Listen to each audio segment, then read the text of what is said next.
okey je. Kita awak nak cuti bagi. Hari Ahad awak kerja, kita orang bagi extra. Sebulan cuti 4 kali. Awak boleh cuti. Seminggu sekali awak boleh cuti. Nak kerja boleh. Apa lagi yang awak nak? Ada saya tengok orang lain gaji 1,500 sebulan sekali cuti. Diorang macam mana? Awak gaji 2,000. Kalau masuk hari Ahad dapat extra. Tak baik lah macam tu. Kita orang cuba terbaik lah. Dulu mate yang dulu tu nangis-nangis sebab kita orang nak berhentikan dia. Sebab dia tahu kita orang macam kita orang bukannya jenis strict. Tak ada pun, awak nak cuti cuba kita tahu. Kita pulang. Gaji kita orang bagi okey. Okey lah gaji. Saya awal kerja dulu pun gaji saya 1,800 je. Itu saya orang Malaysia. Kerja dekat negara sendiri gaji 1,800. Yang ada ijazah. 1,800 saya kerja. Awak tak ada apa-apa.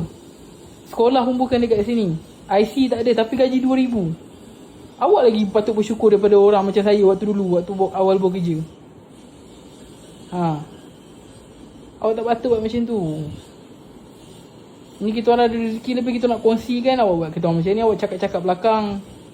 Apa yang awak tak puas hati cakap dengan saya terus. Saya jadi okey je, puan yang jadi marah. Lepas tu kalau awak dah tahu dia macam tu, awak cakap dengan saya apa yang dia tak puas hati. Ni awak tak beritahu saya apa-apa. Saya takut tuan. Takut apa?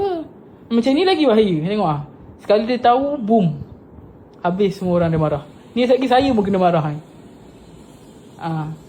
Sorry tuan. Saya tahu tuan.